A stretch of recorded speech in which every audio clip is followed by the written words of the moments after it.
दोस्तों, आप लोग मुझे हमेशा कमेंट करते रहते हैं कि लंबे वीडियो डालें, बट मैं खुद चाहती हूँ कि मैं लंबे वीडियो अपलोड करूँ, बट मेरा फ़ोन में इतना स्टोरेज नहीं होता है। मैं आपको कितनी बार बता चुकी हूँ, मुझे वीडियो लंबे बनाने में बहुत प्रॉब्लम होती है। दैट्स वाई मैं थोड़े से शॉर्ट वीडियो बनाती हूँ, फिर भी मैं 20 मिनट्स के वीडियो बनाती हूँ। सो प्लीज़ फ्रेंड्स, आप लोग, मैं आपके लिए इतनी मेहनत करती हूँ, तो आप लोग भी मुझे थोड़ा सपोर्ट करें। वीडियो को ज़्यादा से ज़्यादा शेयर करें, चैनल को सब्सक्राइब कर लें और स्टोरी को लाइक ज़रूर करें। अब हम कहानी आगे बढ़ाते हैं। अचानक से अर्जुन के चेहरे का एक्सप्रेशन चेंज हो जाता है। वह सिया के रूम का दरवाज़ा कसकर बंद करता है और गुस्से से बोलता है, इस लड़की को ज़रा भी अक्ल नहीं है, कम से कम दरवाज़ा तो बंद कर लेती। यह बोलकर अर्जुन वहाँ से चला जाता है। ऐसे अचानक दरवाज़ा बंद होने से सिया डर जाती है और घबराते हुए बोलती है, किसने दरवाज़ा बंद किया होगा? कहीं अर्जुन सर तो नहीं थे? ओह नो, वो यहीं थे। इसका मतलब उन्होंने मुझे इस हालत में देख लिया। अरे यार, मैं दरवाज़ा बंद करना कैसे भूल, अब कैसे जाऊं उनके सामने? बड़ी शर्म आ रही है। ऊपर से मुझे खूब सुनाएंगे। अभी इंतज़ार में ही बैठे होंगे कि मैं कब बाहर जाऊं और वो मुझे सुनाना स्टार्ट करें। हे भगवान, बचा लेना। सिया जैसे ही रेडी होकर बाहर आती है तो देखती है कि अर्जुन सोफे पर बैठा किसी से फ़ोन पर बात कर रहा था। वह डरते डरते उसके पास जाती है। अर्जुन बात करने के बाद फ़ोन रख देता है। तभी सिया, सर आप कब आए?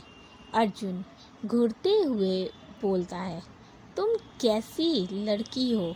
घर में अकेले होने पर भी तुम दरवाज़ा बंद करना कैसे भूल गई?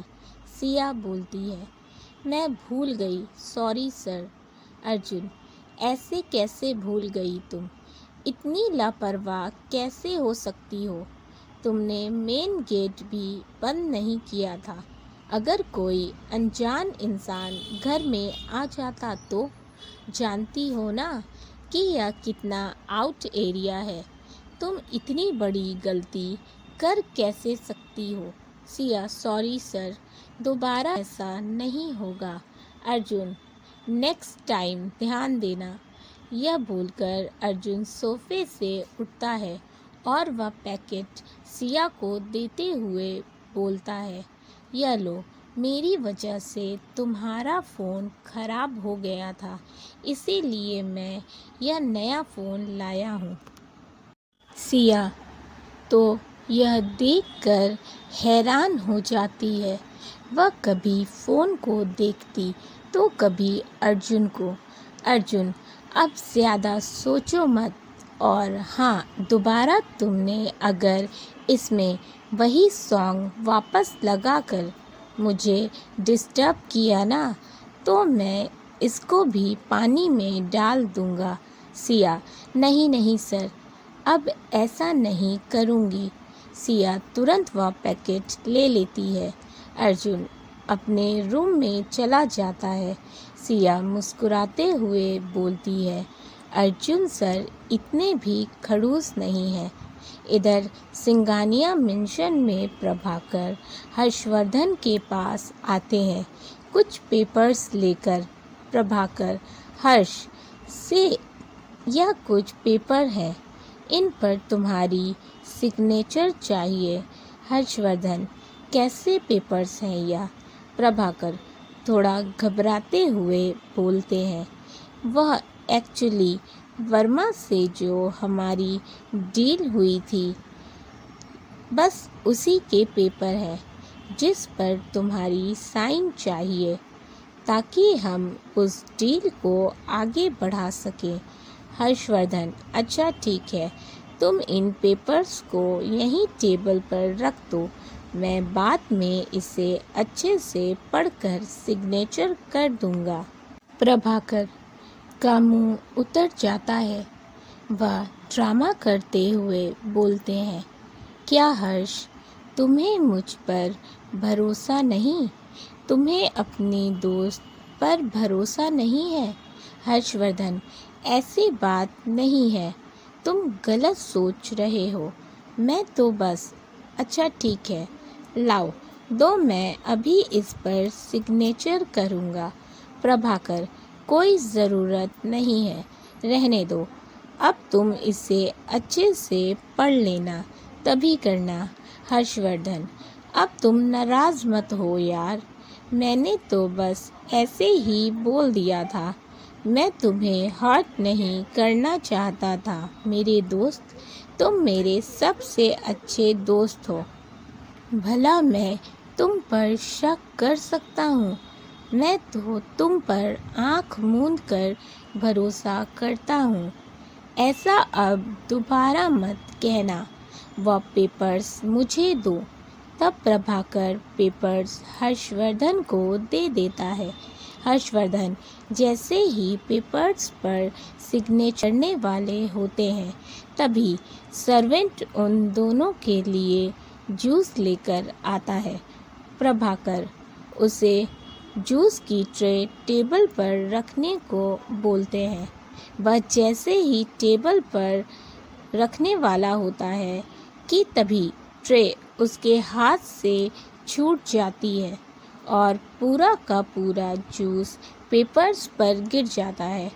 फिर क्या था, प्रभाकर को इतना गुस्सा आता है कि वह उस सर्वेंट पर बरस पड़ते हैं। तुम्हें ज़रा भी अक्ल नहीं है, यू इडियट, पूरा पेपर खराब कर दिया। सर्वेंट घबराते हुए बोलता है, सॉरी सर, मैंने जानबूझकर नहीं किया, गलती से हो गया। प्रभाकर, चुप करो, एक तो गलती करते हो, ऊपर से सफाई देते हो, तुम्हें तो आज ही मैं इस जॉब से निकालता हूँ। हर्षवर्धन, बस करो प्रभाकर, गलती से हुआ है, इसने जानबूझकर थोड़े ना किया था, क्यों डांट रहे हो इतना उसे, पेपर्स दोबारा बन जाएंगे। प्रभाकर, लेकिन हर्ष, फिर से टाइम लगेगा इन पेपर्स को बनवाने में। हर्षवर्धन, कोई बात नहीं, तुम जाओ।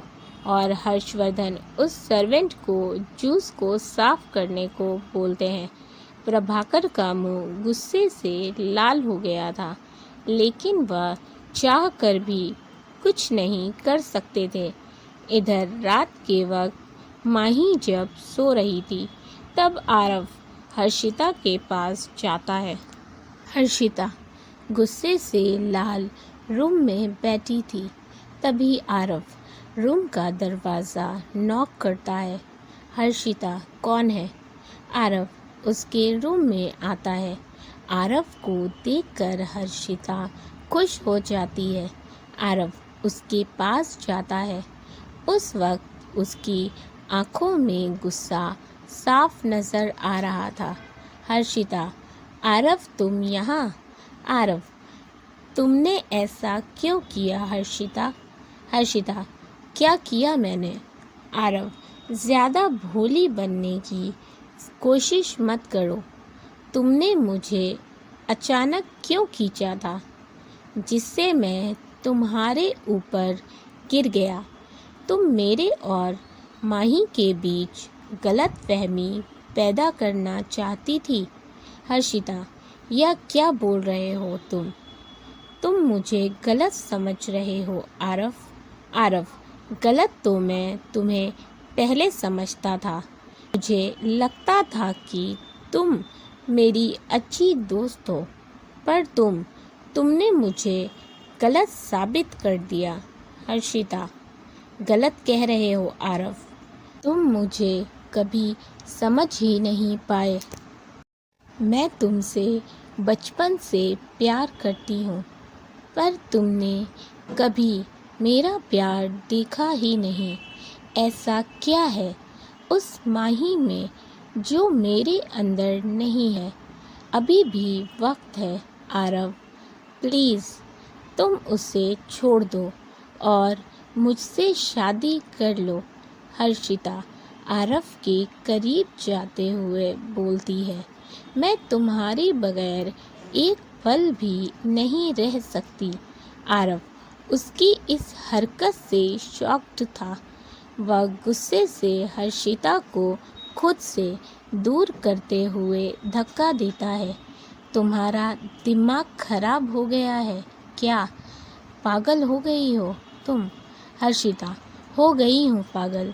मैं तुम्हारे प्यार में पागल हो गई हूँ। मैं तुमसे बहुत प्यार करती हूँ। पता नहीं कहाँ से वह माही हम दोनों के बीच आ गई। उसने तुम्हें मुझसे छीन लिया। वह 2 कौड़ी की लड़की। तभी आरव ज़ोर से चिल्लाता है, शट अप हर्षिता, मेरी माही के बारे में एक भी बुरे शब्द बोले ना तुमने तो मुझसे बुरा कोई नहीं होगा, समझी तुम? हर्षिता फिर आरव के करीब जाती है। वह उसके गले लगते हुए बोलती है, आखिर क्या है उस माही में जो मुझ में नहीं है? क्या मैं खूबसूरत नहीं हूँ? आरव बोलो। आरव उसे खुद से दूर करता है और एक थप्पड़ खींचकर मारते हुए बोलता है, दूर रहो मुझसे। हर्षिता, लास्ट बार बोल रहा हूँ, मेरे ऊपर अगर किसी का भी हक है तो वह सिर्फ मेरी माही का। जी तुम कल सुबह तुम यहाँ से चली जाना। हर्षिता, आरव मेरी बात तो सुनो। आरव, मुझे कुछ भी नहीं सुनना। आरव वहाँ से चला जाता है। हर्षिता कुछ नहीं कर पाती। आरव रूम में आता है। वह माही के पास जाता है। माही गहरी नींद में सो रही थी। वह उसके सर को प्यार से सहलाते हुए उसके माथे पर प्यार से किस करता है और मुस्कुराते हुए बोलता है, अब से मैं तुम्हें कोई प्रॉब्लम नहीं होने दूंगा। तुम्हारी आंखों में आंसू नहीं आने दूंगा। यह बोलकर वह सोफे पर से चादर और तकिया उठाता है और बेड पर रखकर खुद भी बेड पर ही लेट जाता है। वह माही के बगल में लेट जाता है। तभी माही की नींद भी खुल जाती है। वह मुस्कुराते हुए आरव को कसकर पकड़ लेती है और बोलती है, मिस्टर आरव, आप कहाँ गए थे? आपका इंतज़ार करते करते मुझे नींद लग गई। आरव, सॉरी जान, कुछ काम था इम्पोर्टेंट, बस वही करने गया था। एक प्रॉब्लम थी बहुत बड़ी, बस उसी का सॉल्यूशन निकालने गया था। माही, तो निकल गया सॉल्यूशन? आरव मुस्कुराते हुए बोलता है, हाँ यूँ समझो कि बस निकल ही गया। और दोनों एक दूसरे की बाहों में सुकून से सो जाते हैं। इधर सिया को भी नींद नहीं आ रही थी, इसीलिए वह बाहर लॉन में झूले पर आकर बैठ जाती है और आसमान में तारों को देखने लगती है। यहाँ वहाँ की ठंडी सुकून भरी हवा में कब उसे नींद आ जाती है उसे पता ही नहीं चलता। वह वहीं सो जाती है। उधर अर्जुन को भी नींद नहीं आ रही थी। वह समीरा के बारे में सोच रहा होता है। तभी वह अपनी बालकनी में तो उसकी नज़र लॉन में झूले पर सो रही सिया पर पड़ती है। अर्जुन देखता है कि सिया का एक हाथ झूले से लटक रहा होता है। अर्जुन गुस्से से बोलता है, जब से यह आई है बस मुझे ही परेशान कर रखा है। इस लड़की को समझ ही नहीं आता कि अगर झूले पर से गिर गई तो वह लॉन में आता है, लेकिन जैसे ही उसकी नज़र सिया पर पड़ती है, अर्जुन अपना गुस्सा भूलकर सिया को ही देखने लगता है, जो सोती हुई बहुत ही खूबसूरत लग रही थी।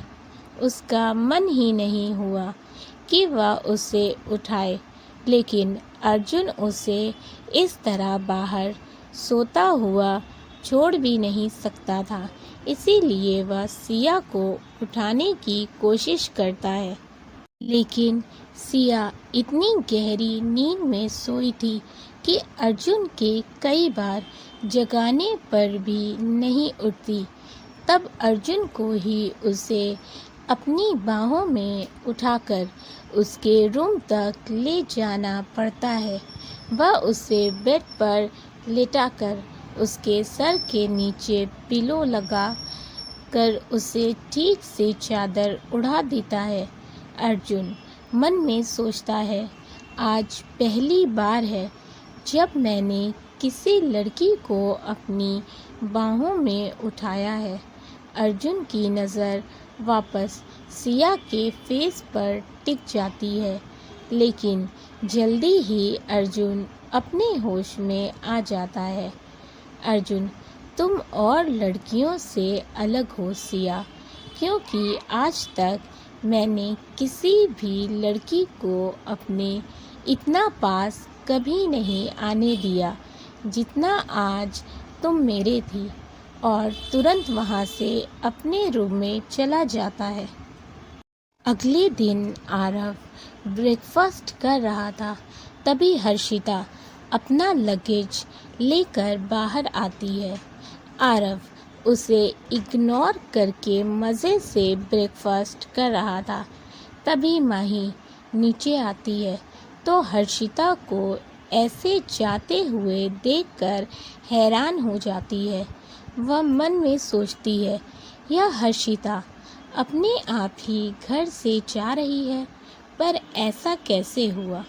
तभी आरव की नज़र जब माही पर पड़ती है तो वह मुस्कुराते हुए बोलता है, माही तुम वहाँ क्यों खड़ी हो, यहाँ आओ मेरे साथ ब्रेकफास्ट करो। वह अपनी चेयर से उठता है और माही के पास जाता है और माही का हाथ पकड़कर उसे डाइनिंग टेबल के पास लेकर आता है। पहले वह खुद चेयर पर बैठता है और फिर माही को अपनी गोद में बैठा लेता है। हर्षिता तो एकदम जल जाती है। वह गुस्से से अपना लगेज लेकर वहाँ से चली जाती है। माही आरव से बोलती है, मिस्टर आरव, आप यह क्या कर रहे हैं। आरव, क्या कर रहा हूँ, अपनी वाइफ को ब्रेकफास्ट करा रहा हूँ। माही, लेकिन मैं खुद भी कर सकती हूँ। वह आरव के ऊपर से उठने लगती है। तभी आरव उसे वापस बिठाते हुए बोलता है, बिल्कुल भी नहीं, मैं तुम्हें खिला रहा हूँ ना, तुम चुपचाप से खाओ। माही, वैसे मिस्टर आरव, हर्षिता अचानक से कैसे चली गई, आपने कुछ कहा क्या उससे। आरव, हाँ, अब यह समझ लो माही कि अब हम दोनों के बीच कभी नहीं आएगी। आरव उसे अपने हाथों से खिलाता है और माही से उसको खिलाने को बोलता है। तब माही भी आरव को अपने हाथों से खिलाती है। इसी तरह दोनों ब्रेकफास्ट कर लेते हैं। आरव ऑफिस के लिए निकलने लगता है तो माही से बोलता है, शाम को रेडी रहना, हम घूमने चलेंगे। माही खुश होते हुए बोलती है, ओके, आप जल्दी आइएगा, मैं आपका वेट करूँगी। आरव उसके माथे पर किस करता है और फिर ऑफिस चला जाता है। इधर हर्षिता वापस दिल्ली आ जाती है और सिंघानिया मेंशन पहुंचती है। सोफे पर हर्षवर्धन और शीतल बैठे हुए थे। हर्षिता को देखकर वह दोनों खुश हो जाते हैं।